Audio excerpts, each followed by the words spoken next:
Hey, podcast family. Thank you so much for being here yet again. Welcome to the show. We have a great one today with my guest, Monique Dickson. She's a menstrual cycle coach and women's hormone health practitioner. Monique is a dairy farmer and a mother of 4 kids committed to raising compassionate, healthy changemakers for the future. She is also a former participant in my women's hormone health certification program, so I'm thrilled that she's here to share her wisdom on the show. In this episode, we explore the ways mothers serve as changemakers, delving into Monique's insights on how a mother's well-being profoundly impacts the next generation and society as a whole. We talk about the nuances of hormone imbalances in mothers and the signs that indicate it's time to address them.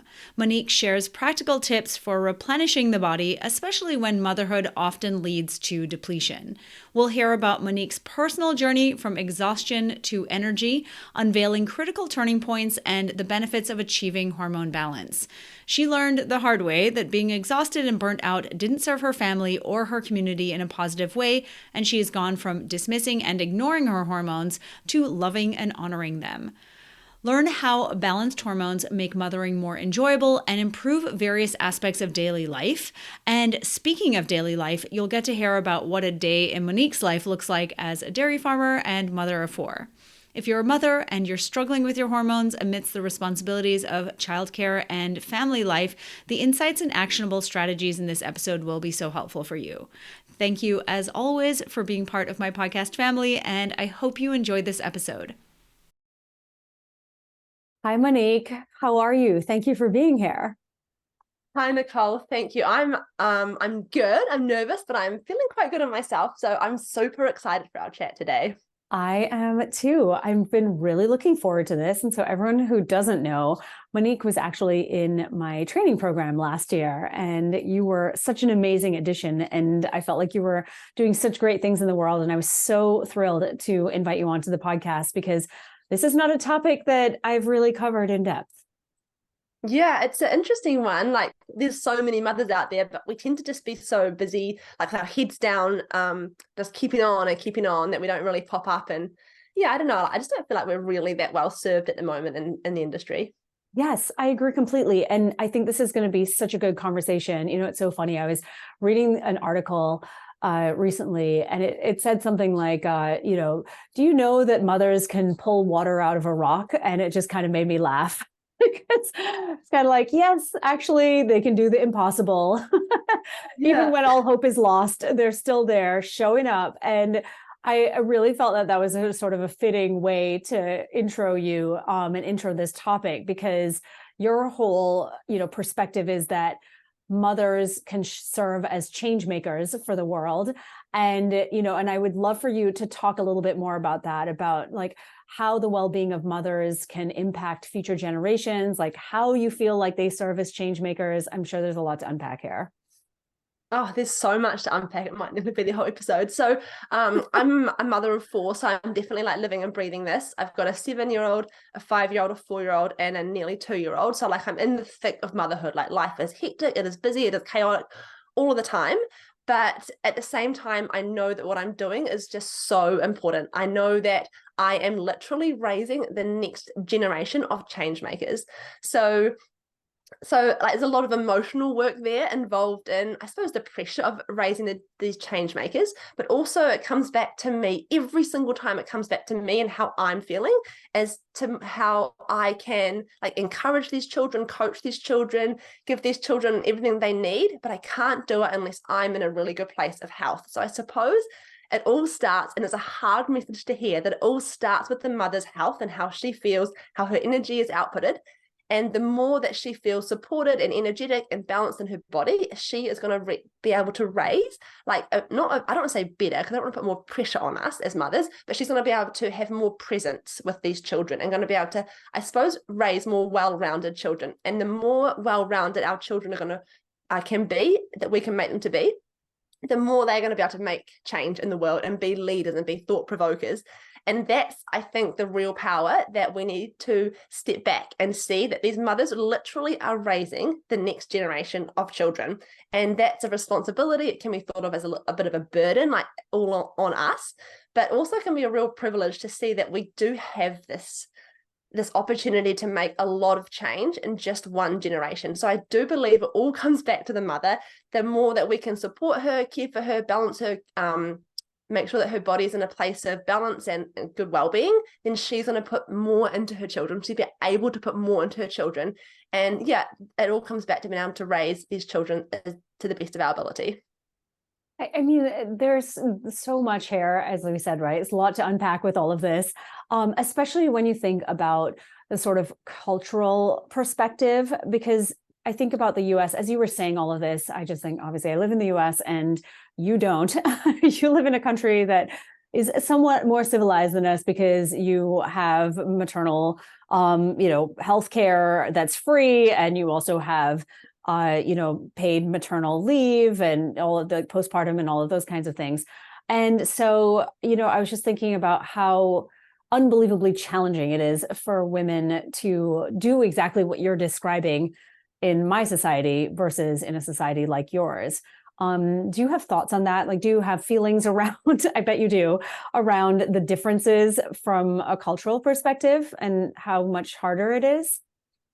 Yeah, for sure. So I've only ever lived in New Zealand, and we do have paid. So I think that's coming up to a year soon of paid maternal leave. So our boss has to give us a whole year off and be able to offer us our job back at the end of that. So our job is secure that we had before motherhood, although we're like a completely changed woman after birth, right? So anyway, it's a different story. But we also have free maternal care. So our midwives look after us. I think like a big part of this, especially from my perspective, is that we just don't know how lucky we are because I've always lived in New Zealand. It's always been available for my mother and my grandmother. And so I haven't really spent a lot of time thinking, other than it must be extra hard. It must be so much harder in the US to even comprehend how that's going to happen. Like, I don't know, Nicole, you might have to speak to that a bit more. I can't even get my head around it. If I didn't have that, I don't know.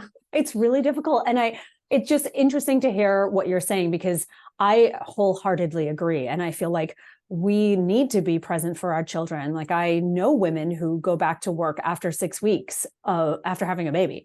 And I can't even comprehend how that is even remotely helpful to a child's development or to a mother, and and what she's going through in her healing process.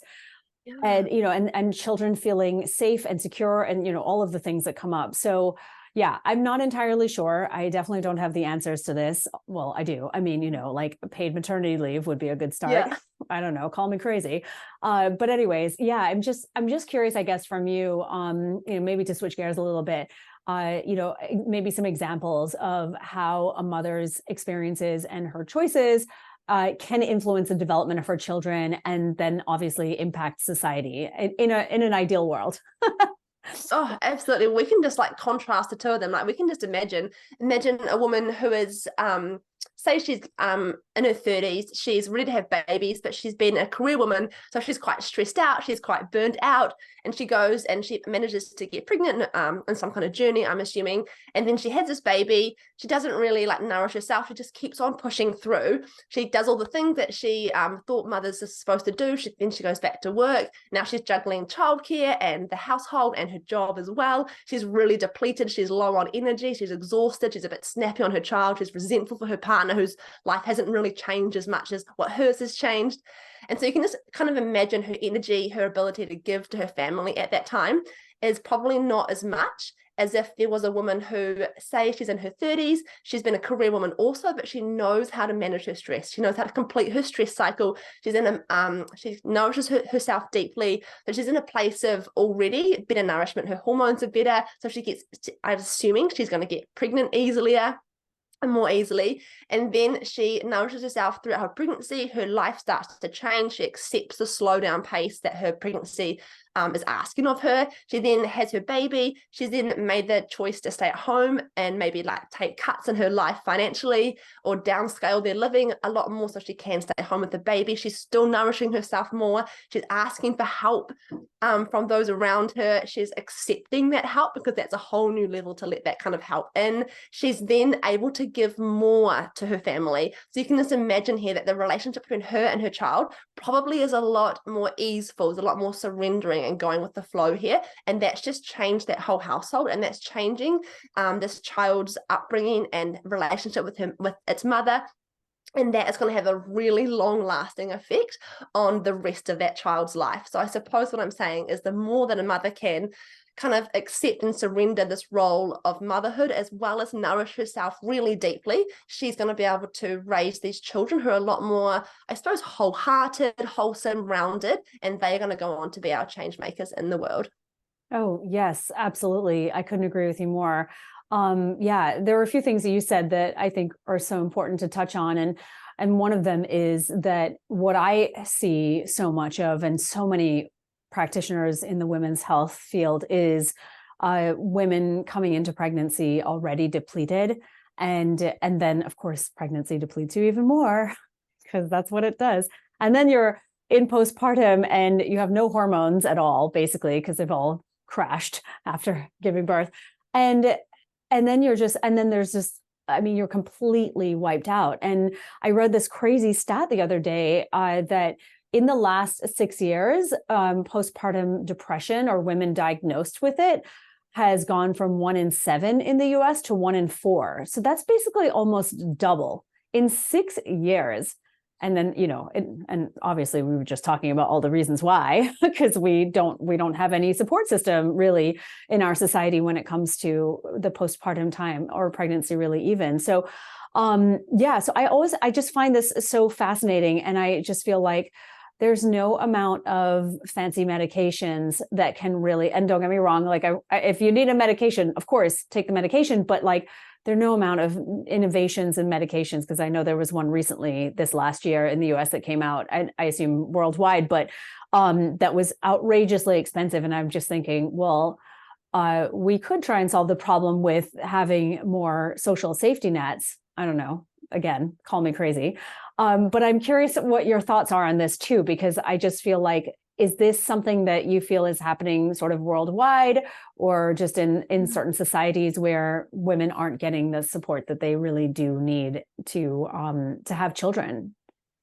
Oh, absolutely. 100%, Nicole. This is definitely happening over here as well. So there's the postpartum depression, but there's also, I don't know if you've ever heard of the term postpartum depletion by Dr. Oscar Serelak. He talks about there's like a difference between being depleted and being depressed, but so 1 in 4 is ginormous. I don't know what the stats are over here in New Zealand. I'd love to find out, but I do know that most of my women have got some kind of postpartum depletion, and that's where what you're talking about, the hormones are low, they're just literally so bottomed out, and then to crawl themselves like out of that hole is really hard, especially when they went into pregnancy depleted. Yeah, absolutely. I know it's like trying to basically pull yourself out of a black hole. It's so difficult. I mean, I know what it's like to pull myself out of burnout from writing the book and then just like launching it, and then the pandemic happened, and all these terrible things at once. And it wasn't really at once, it was over multiple years of writing and launching and whatnot. And I just know what that did to my hormones, my stress hormones, my sex hormones, everything. So I can't imagine like having all that stress and then getting pregnant and then being in this postpartum time and also having to take care of a child. And in many cases, you've had major surgery, you had a C-section to have this baby. So you're recovering from surgery too. Like what? It's unfathomable. It feels a little insurmountable, right? It's crazy. It does really.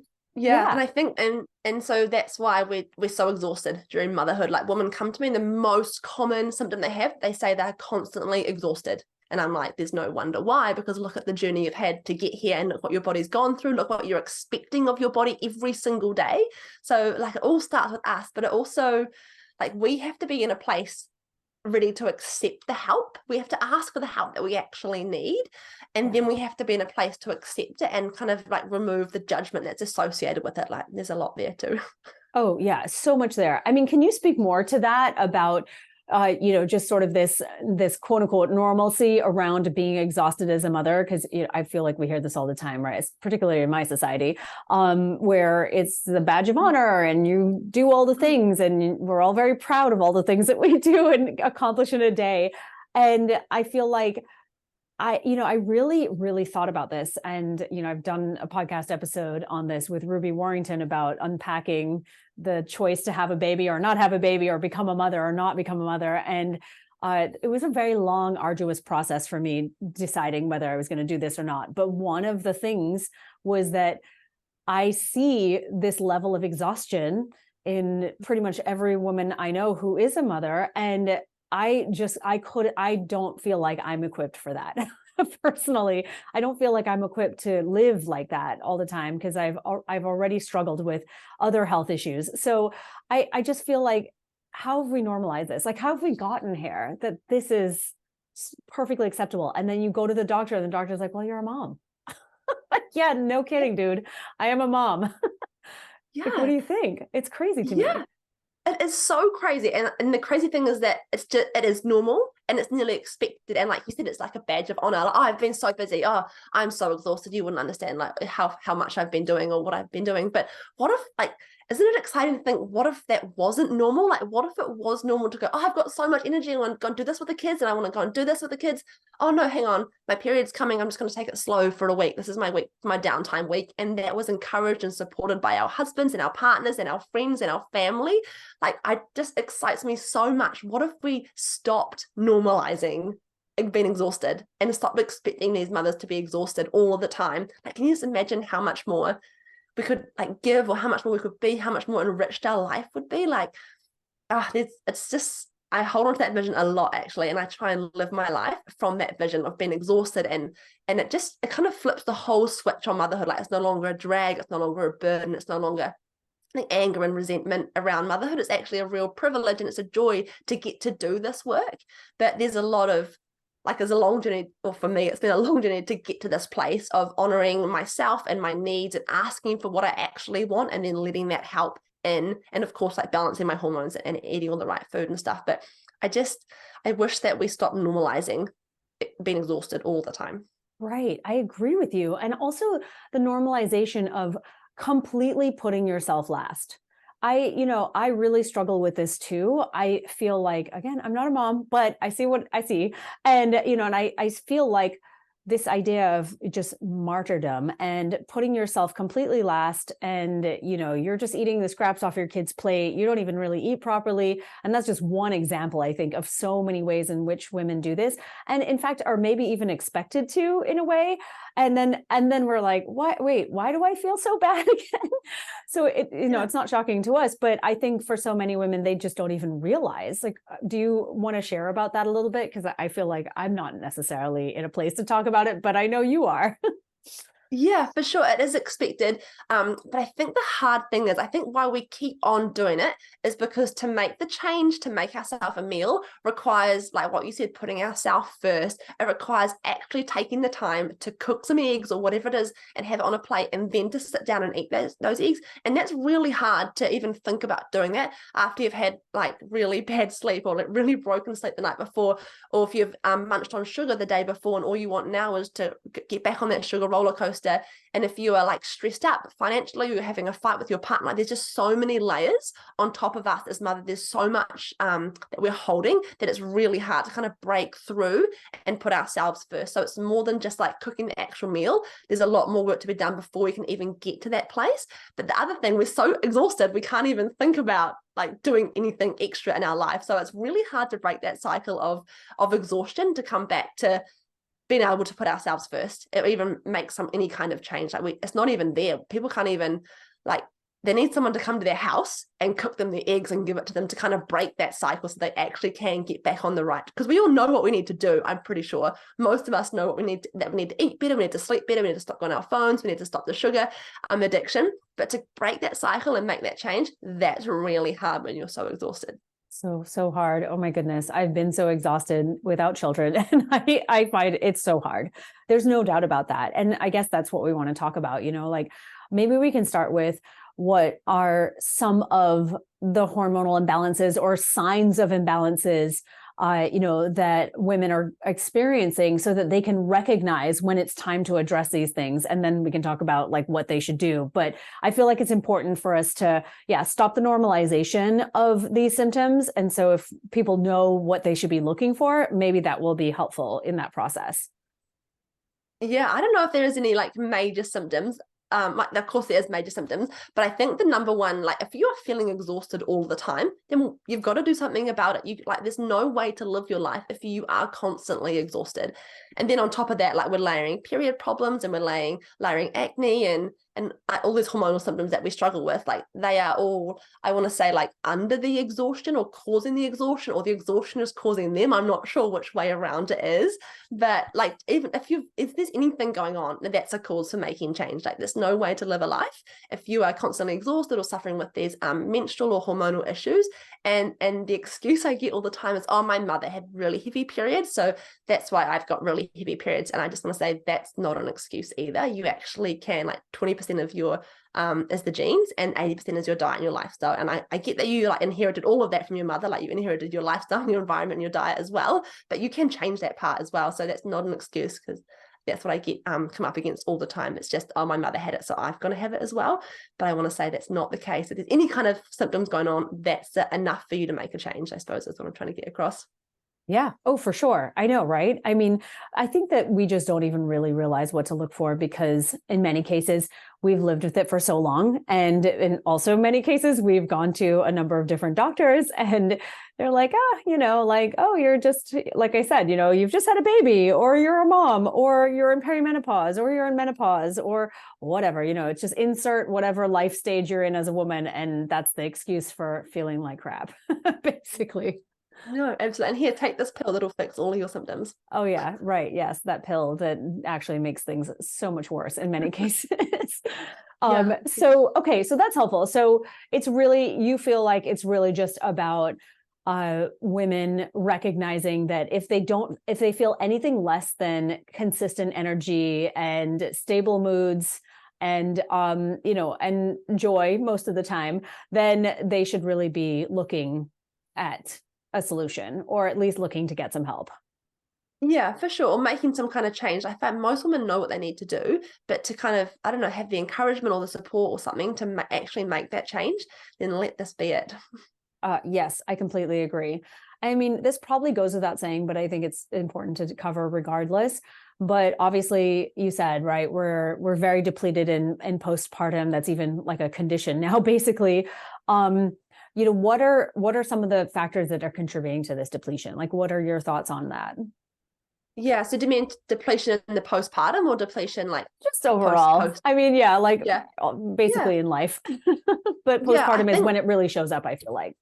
Yeah, I think it all stems back to a couple of things. And I think the first one is stress. If your body's in a stress situation and we're like holding on to the stress, then there's no way your body's going to be able to kind of heal in a stressed state. So I think stress is a really big one. I think trauma is a really big one.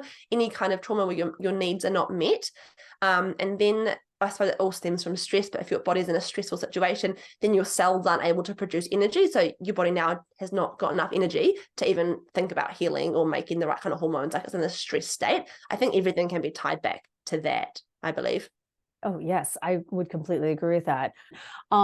So let's talk about your story, because obviously you have a whole personal journey. You have 4 children after all. And I would love for you to talk a little bit about going from being this exhausted mother of 2 children to an energized mother of 4 children. That is no easy feat. And I think that anyone listening is probably going to be like, oh yeah, I really want to hear what this lady has to say about this. Thank you. Well, you're a major player in that story, Nicole. But first of all, I suppose the important thing is to know that I always wanted to be a mother. Like I was growing up to be a mother. I was going to university to find a husband so that I could be a mother. That's all I ever wanted. I was lucky enough to conceive my first child. And I pretty much flew through that because I was young enough. I wasn't really depleted enough going into it.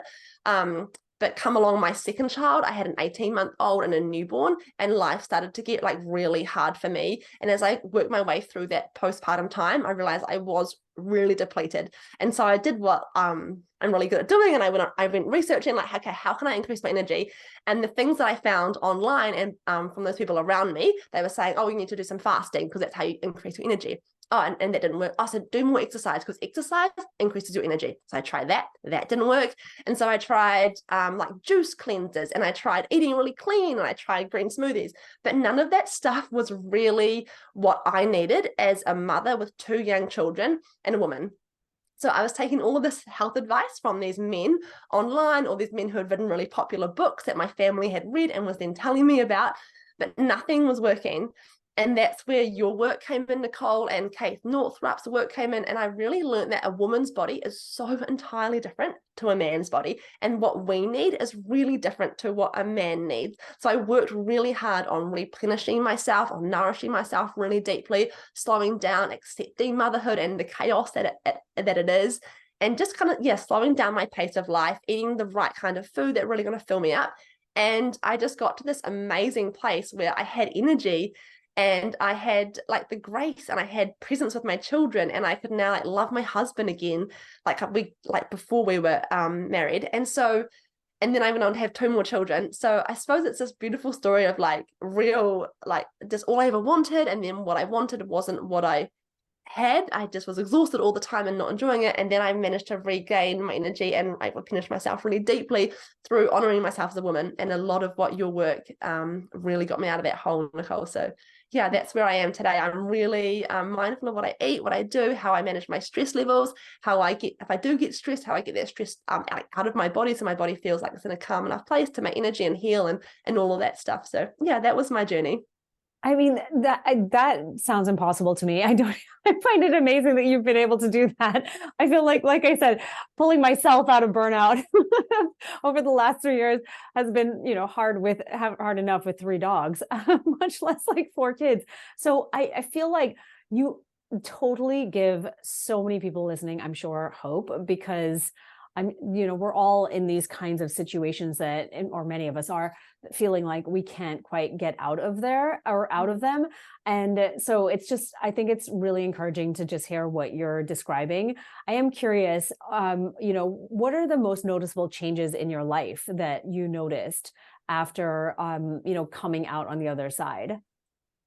Oh, for sure. I suppose the biggest one is my marriage. I now have the energy to put into my marriage. I don't feel so resentful of him anymore, because like his life didn't really change as much after we had children, and I kind of had all these children to deal with, and their emotions and their dirty nappies, everything. And I'd had no time for him at the end of the day. So now I have enough energy to deal with the kids and then still to be a wife to him. I think that's probably one of the massive changes in my life. But also I can have more presence with my children. I'm able to really see them as they are. I've learned to it's not like I don't flare up in anger and everything when something goes wrong, and then something else goes wrong, and something else goes wrong. So I can handle like the little stresses, of which there are so many in a mother's life. I can handle them better. And that's just made our whole household easier to go like throughout the day, because the way that I'm sure every mother knows that the way that she feels is kind of how her whole energy, her whole household is going to feel off that. Like they feed off our energy, so that if we're in a better place, then our whole household is in a better place. So I've noticed that my own family, if I'm able to hold myself better, then my family life is just so much easier and so much more in flow. So I think those are 2, those aren't even like physical symptoms, they're purely energetic. But my relationship with my husband and my children are definitely what I've seen a massive improvement in, from going from my burnout into like where I am now. And yeah, it makes sense. I mean, that's the whole point, isn't it? To actually have these fulfilling, happy relationships versus just be struggling through every single day. So that's huge. So what about the strategies? I know you did briefly talk about them, but do you have any more specific strategies that you implemented to help you get from where you were to where you are? Yeah, for sure. The absolute first one was understanding my menstrual cycle, and that I wasn't supposed to be on all the time like my husband could be. He could wake up with the same energy that he had yesterday and go to work and do all his jobs and come back and go to sleep, but his was the same 24-hour cycle. Isn't that the most annoying thing, by the way? They can do that. I know. I'm just like, oh, you're killing me here. I just need to sleep in until 8 a.m. today. Sorry. Yes. Anyways, go ahead. Sorry. It's just funny you said that because it just made me laugh because I just had this conversation with mine a couple of days ago. It's like, how do you do this every day? This 6 a.m. workout, sauna, get to work. It's just so regimented. And I'm just not going to do that ever, I don't think.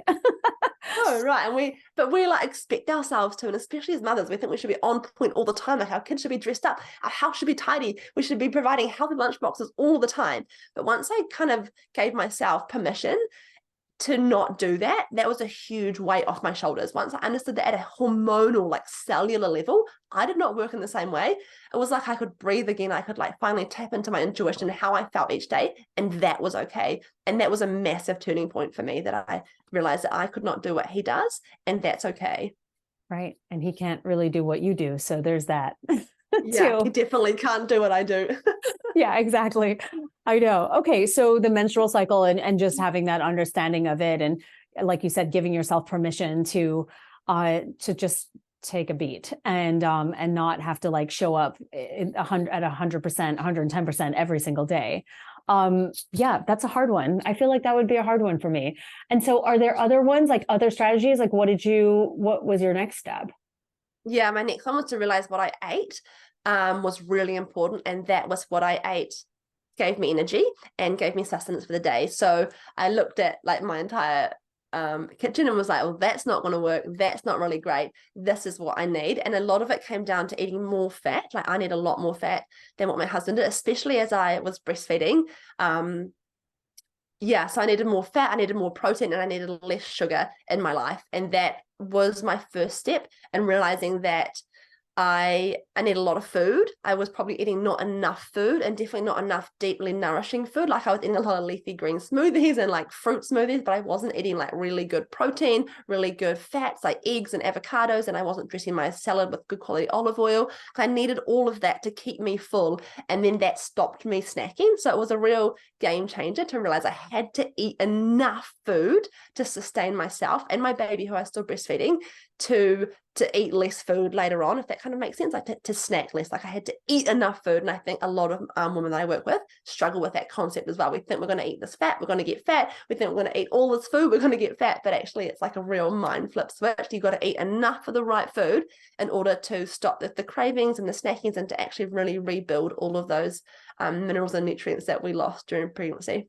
Yeah. And that's, of course, makes sense. And would you say in your experience that you feel like many women, or the majority, I don't really know, of women, particularly who are in the postpartum time or like have small kids, are just not eating enough to sustain themselves? Yeah, 100%. They're not eating enough at all. No way. Right. I mean, what typically, like if you had a client, like what are they typically eating in a day that they think is actually sustainable? And you're like, hell no, this is not. Yeah. Well, if that they drinking coffee on an empty stomach because they need that caffeine, because they wake up like with their kids early in the morning or something and they haven't got enough energy, so they reach for the caffeine straight away. And then they get the kids already and they haven't really got time to eat. So they just like grab a piece of toast or something with some peanut butter maybe on it. And then they was out the door and they do the kid drop off, and they might come home and have some lunch, which might be like a salad or maybe like a sandwich. I typically see like a lot of sandwiches at lunchtime with like a token piece of lettuce on the top. And then for dinner, they need something easy, and that's pasta. So it's just a whole day of a lot of carbohydrates, not a lot of really like a lot of fats really, or proteins amongst that at all. Yeah. Yeah. I mean, and I get it. Like, I understand that, especially when this, right? When you're so exhausted, just please give me all the carbs ever in the whole world. And maybe a lot of sugar and caffeine on top of that too. So it makes sense. And it like one thing begets the next, right? And then you're stuck on this cycle of exhaustion, carbohydrates, some more exhaustion caused by the carbohydrates. And then you sort of build on it. It's an awful place to be in. I imagine people who are listening can probably relate to this. Yeah. And I'm not shaming anyone for being there. Like I've totally been there. And I know it's a really like this easy place to be, and it's really hard to get out of. And yeah. It is. So I know, but it's doable. And I think that that's the most important thing to remember. Like we can say it's so hard to get out of, but you can make small changes, right? I feel like you did it. I mean, you did it with 4 children. Like, you can make small changes and work your way out of it. I think that there tends to be this feeling of, for many of us, like, it's an all or nothing type thing. And, if I'm not doing it all, then I'm doing nothing. Yeah, absolutely. And do it 100% right all the time. Well, I can tell you, no one does it 100% right all the time. It's not even, let's just drop that right now. No, exactly, for sure. So is there anything else that you feel is important to share about your journey on this, or strategies you implemented that you feel would be helpful for someone to listening to this? Yeah. I feel like we hold a lot of stress in our bodies, and so to get that stress out of our bodies, so we know that we feel stressed. We have this cortisol as our stress hormone that kind of lingers around in our body and does a lot of damage. If we can get that cortisol out of our body, then our body's going to feel a lot safer to actually start the process of healing and actually making energy at a cellular level. So some really lovely like restorative yoga or just restorative movement or whatever. We all have our own strategies that we can do to kind of reset our nervous system and feel calm and in a place of like wholeness again. And if we can all just do one of those a day, or maybe just 2 of those in a week, it's going to make a massive difference to how your body feels and how she can kind of begin her healing process. Yeah, I feel like it often feels really hard, as in, like, it feels that you have to do hard things in order to be healthy. Do you feel like that? Do you feel like you get that sense from women? I always kind of feel that way. They think that this whole health thing is just too much hard work. At least that's what they've been led to believe. Yeah, and you can imagine it probably does feel like really hard work if they're so tired and they can hardly like get through their days. But I suppose what we're trying to say here is that just really small changes make a massive difference, and that you can do them, and you don't actually need a coach, and you don't actually need to buy that book. You just need to do what you know you need to do. And yeah, just moving your body in ways that feel really great, like not pushing through, like stop the pushing through mentality. Like you got to work out really hard, you've got to run really hard. Unless that makes you feel really great at the end of it, then it's probably not what your body needs right now. Yes, for sure. Exactly. I know, right? It's the listening to yourself and not, as you said earlier, looking outside of yourself. You were looking to all of these people who'd written books and various other things talking about strategies that, what I find is that they don't really work, but women assume that maybe they're just supposed to feel bad while they're trying to figure things out, because this strategy has worked for a lot of other people. There's a whole book on it, type of thing. And so it feels like it really needs to be coming home to yourself in a way and getting back in touch with actually what makes you feel good. Like, how do you feel when you do XYZ? Yeah, and it's kind of a hard message to hear. Like, I wish we were telling you that, here, take this pill and or get this person, they'll do this for you. But actually, like we said it before, it all comes back to where the mother is, and it all starts with her. Like, and that can be a really hard message to hear when we feel like we've already got so much on in our life and we're already holding a lot, we're maxed ourselves out, and now you want me to think about my own health and doing it myself. And we're saying, yes, like it really has to start with you. You have to start like asking for what you need or making small changes in your life. You can get support around that, but ultimately you're the only one that can do it. And yeah, I hope that just making small changes and in your life, it actually makes a world of difference. And that's absolutely where I started, and actually what I kept on doing. I couldn't do any massive major changes like overhauls in my life. Like my husband had the same job the entire way through on the farm, which was really physically demanding for him. So it really was all up to me. And yeah, I suppose just you can do it. That's what I want to tell everyone. I wish I could do it for you, but I can't. But you can do it yourself. I hope you all heard what Monique just said. She has a farm. And so, that's what you're doing. I mean, that is so much. And so I am curious, like, can you talk a little bit about that? Like, what does your day look like now, so that people can have an idea of what they should be aiming for? At least, have an idea of what this might look like or could look like. Yeah, okay, I can try. So we live on a dairy farm, so we have cows that get milked twice a day. I don't do the milking. I do the milking only in the weekends when our staff member can't milk the cows. It's his time off. So my husband and I milk the cows on the weekends. But typically what happens is I get up before the kids. Now I finally got enough energy. I crawl out of bed before the kids. A lot of the kids are in my bed still at night. So I kind of crawl out between the covers away from them and leave them there. I then have a cup of like water and lemon, because that's a really great way for me to start my day. I just kind of like to potter around the house. It's kind of my own time. I get the house ready. So when the kids all do wake up, then they all come out and we kind of start our day. I do also home educate, so we don't have any buses to meet or any school timetables, so we kind of just like amble through our mornings. We then head out on the farm. We have to feed the calves because that's also my job on the farm. So I get the kids all rugged up. We go outside, we feed the calves. We come home and we have a really hearty, like kind of like brunch, like lunch. We eat a lot of eggs on the farm. We eat a lot of meat. So we have protein, like quality meat with every single meal.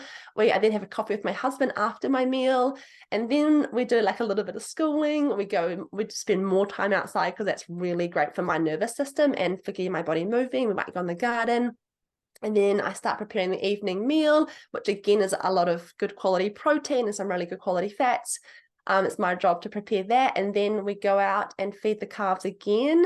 And then we come back and then we have our dinner as a family. And then, we start the evening routine. So there's a lot of, the kids are with me all the time. It's a lot. I juggle a lot. I have a couple of days when a nanny comes into the house and I do this work, my coaching business, and the farm accounts. But so it's a lot, but I don't know if that helps anyone because it's think it a does. lot. No, yeah, it's a lot. Girl, you're feeding animals. Are you kidding me right now? Yeah, on a farm. I can't. This is really hard for any of us, really, to imagine if you also don't live on a farm, which I imagine most of you don't. Anyways, it's really helpful. Though I really think that people want a glimpse into other people's lives and, and to understand, how they make it work. I think that's really helpful. So it is really helpful to hear that and to also know that it's okay to get help. Like you're getting help with your children so that you're able to do this work in the world because this is your passion. And again, it comes back to not just putting yourself last and like making sure that you're fulfilled as well. Yeah, absolutely. And I have a cleaner as well in there as well. So I do have a lot of help and it's taken a long time for me to value myself enough to kind of outsource that, but it's been a massive game changer in my life. So I do have a lot of help. I accept that. I let that help into my life as well. Yeah. Do you want to talk about that a little bit? Like accepting and letting, I love that. Let that help into my life. Like, can we talk about that? Because that's honestly another issue. It was just a conversation actually that Molly and I had on the certification call today. We were talking about receiving help and like receiving compliments and just receiving in general and how difficult that is for so many of us. And where does that come from? And why is it that we have such a struggle around receiving, whether that's a compliment, whether that's help from someone or asking for help and like genuinely accepting help in all areas of our lives? It's so challenging. Yeah, and like dropping the guilt and the shame that's attached to that and thinking that if we can't do it, then we're a failure. But actually, like it's a bigger picture. Like, what if we got some help and we did feel better in our lives? Like, couldn't we do more? Like, couldn't we live a more fulfilling life? I think that's the vision that I hold on to anyway. Like, it's not my fault. I'm actually being able to give my kids more by letting this help in. Yes. Oh, yes, exactly. Okay. Well, I feel like this was just so good in the sense that we are, there's so many of us who are constantly, like I said, stuck in this hamster wheel and we don't really know how to get off of it and, stuck in the busyness cycle and all of it. Do you have any final words for anyone who is just feeling where you used to be and is wanting to change or desiring a different, a different way of doing things in motherhood? Oh, I just want to give them all like a really big hug and lots of encouraging words, say that you can do this. It is hard, but you are strong enough. You've got the grit within you to get through it. This is part of your journey of growing. Like you will get there if you stick at it. You can do it. I believe in you. Oh, thank you so much, Monique. This was great. Can you also talk about your work and where women can find you and get the help that they so desperately need?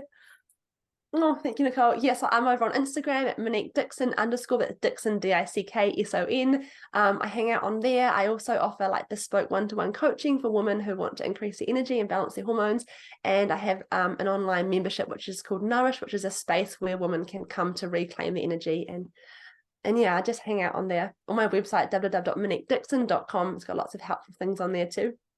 Amazing. Okay. Thank you so, so much. This was really such an enlightening conversation. And I think hopefully so helpful for anyone who, like I said before, is having a hard time and needing like that little spark to get going and try and reclaim their, their health through, just changing their diet and their lifestyle as they navigate motherhood. So thank you. Thank you so much for having me on here, Nicole. Oh, you're welcome. That's a wrap. Be sure to click that subscribe button to join me for more Girl Talk Gone Menstrual in upcoming episodes. But in the meantime, check out my latest Period Party episode. And if you're looking for a deeper dive into your hormones, go ahead and take my period quiz at nicolejardim.com/quiz.